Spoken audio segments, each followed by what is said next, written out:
તો ગાઈઝ વાગ્યા છે સાંજના 8 વાગ્યા છે. અમે લેવા ગયા હતા પરવા માટે ફટાકડા, બીકોઝ એને જવાનું છે કાલે મામાની ઘરે. જો તો કેટલા બધા ફટાકડા ભાઈ લઈ લીધા છે, બહુ બધા લીધા છે. એકદમ હેપી છે ભાઈ. નીંદર આવે કે નહીં ખબર નહીં. અને કિચનમાં જે બને છે સેન્ડવિચનો મસાલો, સેન્ડવિચ બનાવવાની છે ડિનરમાં. મામા ભાણે બે થઈને તૈયારી કરે છે.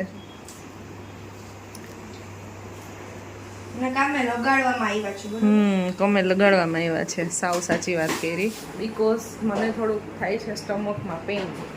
સુવાદાણા તો આપણે ખાઈ લીધા છે, પેટમાં દુખે તો સુવાદાણા અજમાને એવું ખાઈ લે એટલે ફરક પડી જાય.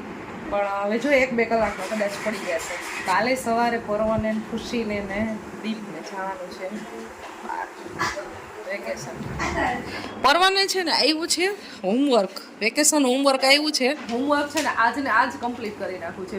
વેકેશન પછી મને કરવું ગમશે જ નહીં, એટલે એને પ્રિન્ટ કઢાવવાની હતી. તો આજને આજ ફટાફટ પ્રિન્ટ કઢાવીને અત્યારે હું હોમવર્ક કરી લઉં અને પછી કે મારે જવું હોય ફટાકડા ફોડવા, તો ત્યાં સુધીમાં મારું હોમવર્ક ડન કરી લઉં. એટલે અડધી કલાકની અંદર ભાઈ હોમવર્ક કરી નાખશે. થોડુંક આરામથી લખજે એટલે રાઇટિંગ થોડું સારું થાય. હો, વેકેશન એન્જોય. Bye bye. જો કેટલા બધા બિસ્તરા પોટલા છે, 3 ને 3 6. ઓ 6 ને 3 9 જણા એક ગાડીમાં. ચાલો આવજો. Happy journey. હા, બાય બાય બચ્ચા.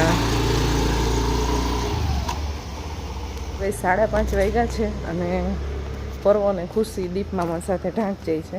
જવાના તો ગાડીમાં છે પણ અહીંયાથી જાય છે બાઇકમાં. તો અમારું ઘર ખાલી થઈ ગયું. શું ગાઈઝ, આજે છે ધનતેરસ. બધાને હેપી ધનતેરસ. વાગ્યા છે અત્યારે સવારના 7:30. આપણા દિવસની શરૂઆત થઈ ગઈ છે. પરવ ખુશી બે સવારમાં આજે વહી ગયા છે ઢાંક મામાની ઘરે. અને આજે વાતાવરણ એકદમ સરસ છે, ધુમ્મસ આવ્યું નથી. અત્યારમાં તડકો સરસ મજાનો નીકળી ગયો છે. અને આપણા કપડાં ધોવાય છે અત્યારે, અહીંયા લેવા જતો હશે.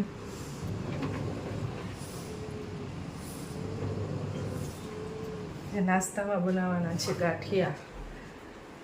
તો ગાંઠિયા બનાવવાની શરૂઆત કરી દઈએ આપણે. ઝારાના ગાંઠિયા બનાવવા છે મારે. આપણે બનાવવાના છે ચંપાકાલી ગાંઠિયા. એના માટે મેં 500 ગ્રામ લોટ લઈ લીધો છે અને છે અજમા. બાકી આપણે મૂળમાં નાખશું તેલ. અને બાકી જો આ છે સોડા અને આ છે આપણે મીઠું ડબલ ક્વોન્ટિટીમાં નાખવાનું હોય. અને બાકી થોડુંક એવું ગરમ પાણી કરી નાખ્યું છે, તો ગરમ પાણીથી લોટ બાંધીશ. તો ચાલો આ બધી વસ્તુ મિક્સ કરીને લોટ બાંધી નાખીએ આપણે. આમાં થોડુંક પાણી નાખી દઈએ એટલે આ ઉગળી જાય. 2 થી 3 મોટા ચમચા તેલ નાખી દઈશું આપણે. અજમા કીધે હિંગ. સોડા ઉગળી ગયા છે, આમાં મિક્સ કરી દઈએ.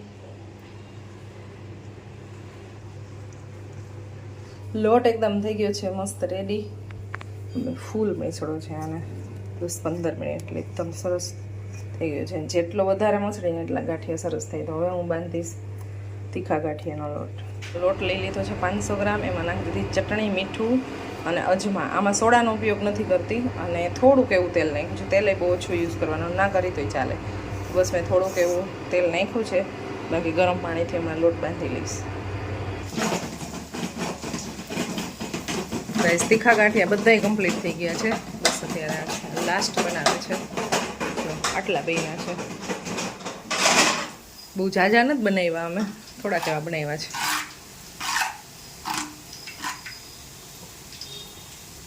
આ ગાંઠિયા થઈ ગયા કમ્પ્લીટ. હવે બનાવવાના મોરા ગાંઠિયા. તમે બનાવો કે હું બનાવું? તમારી ઈચ્છા, બનાવી દો. બનાવી જ દો. ના પાડે કોઈ? ગાંઠિયા બનાવવાનું મૂળ જ છે, બનાવી દઉં. 2 જણા બનાવીને તો ઈઝી રહે. હું આવી રીતે છે ને કાઢતી જાઉં છું ગાંઠિયા અને પીસ પાડે છે. બદલી જાય ને. હા. તો કઈ સાંજના 7:30 વાગી ગયા છે ને હવે આપણો બ્લોગ કન્ટિન્યુ થાય છે. આજે ધનતેરસ છે એટલે અત્યારે હું બનાવું છું શીરાની પ્રસાદી. બસ નાનું એવું આપણે પૂજન કરી લઈશું. દૂધ ગરમ થાય છે અને અહીંયા હું શેકું છું રવાને. પ્રસાદી બહુ ઝાઝી નથી બનાવતી બિકોઝ ખાવાવાળાને 2 જ છે દિવસે બહુ ઓછું ખાઈ મીઠું એટલે બહુ થોડી કંઈ પ્રસાદી બનાવી નાખી આપણે બાળકો છે નહીં તો વ્લોગ એટલો બધો હું કન્ટિન્યુ કરતી નથી જમવામાં સિમ્પલ જ બનાવવાની છું હમણાં 2 દિવસ છે ને પાઉંભાજી સેન્ડવિચ ને બધું ખાતા હતા ને એટલે આજે બનાવી શાક અને રોટલી સિમ્પલ અમારા બાળકો તો ભાઈ ફૂલ એન્જોય કરે છે હવે વિડીયોને એવું મોકલતા હોય જીસાને રમાડવાનું ને દિવિસાને રમાડવાનું ને એવું કામ કરે છે મોજે મોજ છે હમણાં ફરવો થઈને બહુ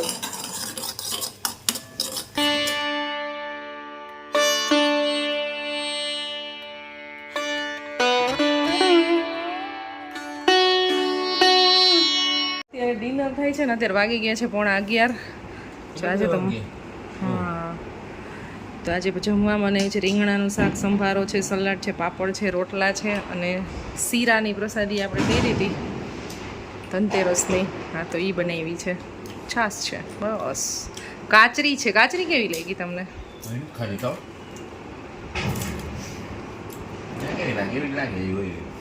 ઘણા એને ટેસ્ટ નહીં ભાવે અને પિયુષ મારા માટે મોટી બધી ગિફ્ટ લાવ્યા છે પણ એનું અનબોક્સિંગ જમીન કરીશ તો ફટાફટ જમી લઉં અને પછી અનબોક્સિંગ કરીશ શું લાવ્યા સરપ્રાઈઝ દેખાય છે તો મોટું બધું શું હોય ખબર નહીં મને શું લાગે છે કહું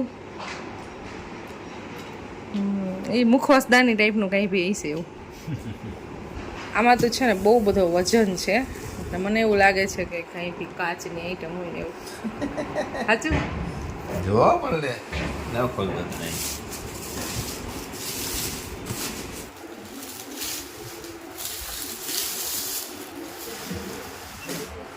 લે ગાડું લે ગાડું છે ગાડું બડી ગાડું છે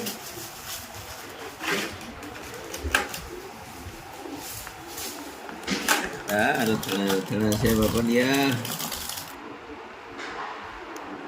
છે ચોકલેટ કાજુ છે ચોકલેટી કાજુ છે જોવામાં આ બહુ સારી ગિફ્ટ છે અરે નવી આઈટમ હે ફાટી ઓલિવ હા તો શું છે પસા ફ્રૂટ છે કે ડ્રાય ફ્રૂટ છે શું છે ને કઈ ખબર નથી પડતી નવીન ફ્રૂટ છે ડ્રાય ફ્રૂટ છે આ કંઈક નવીન ફ્રૂટ છે ખબર નથી પડતી શું હોય સરસ છે સારું છે ખાટું મીઠું खाना पीना हो चुका है गाइस थोड़ा बहुत वॉकिंग करके आते हैं 11 वागी गया છે ગાઈસ દિવાળીને 2 દિવસની વાર છે ને એટલા ગજબના ફટાકડા ફૂટે છે ધુમાડો પિયુષને રૂમાલ બાંધીને આવવું પડ્યું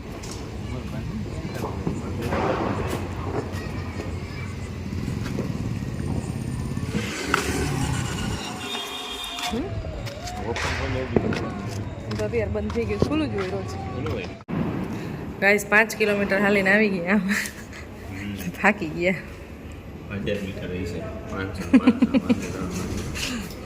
કમ્પ્લીટ આપણે ઘરે પહોંચી ગયા છીએ કરો ખુશી નથી એટલે થોડાક તમને નાના બ્લોગ જોવા મળશે હજી તમને 2 દિવસ નાના બ્લોગ જોવા મળશે બિકોઝ હું એકલી હોય ઘરે એટલે ચાલો તો આ બ્લોગને અત્યારે એન્ડ કરી દઈ સાવ નાનો એવો સિમ્પલ બ્લોગ હતો આપણો આજના દિવસમાં વધારે પડતી શોપિંગ કરવામાં મારે બહુ ટાઈમ ગયો હતો આખો દિવસ મેં શોપિંગ કરવા ગઈ હતી બટ વ્લોગ મેં શૂટ કરેલો નહોતો અને નેક્સ્ટ વિડીયોમાં મળશું ત્યાં સુધી બધાને જય શ્રી કૃષ્ણ બાય બાય પગ દુખે છે ગોઠલું સડી ગયું છે ગોઠલું આમાં ગરમ પાણીથી શેક થઈ છે તો તે ચોરી દીધું પછી થોડું ઘણું થયું છે પણ હજી આ ગરમ પાણીથી ભયમાં જ આવી ગયું પછી મને રખડાઈ ગયો તો હજી પાછું થઈ ગયું એ તો તમે વોકિંગ કરો ને એટલે તમને પગમાં સારું રહે એટલે હું લઈ ગઈ હતી વોકિંગ કરવા પાછું ચડી ગયું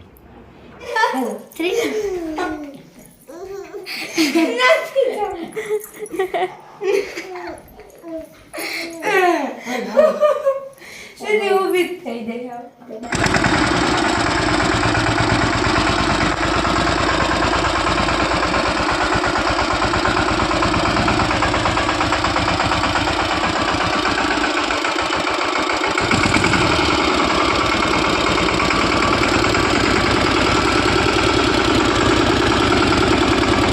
રામ બસ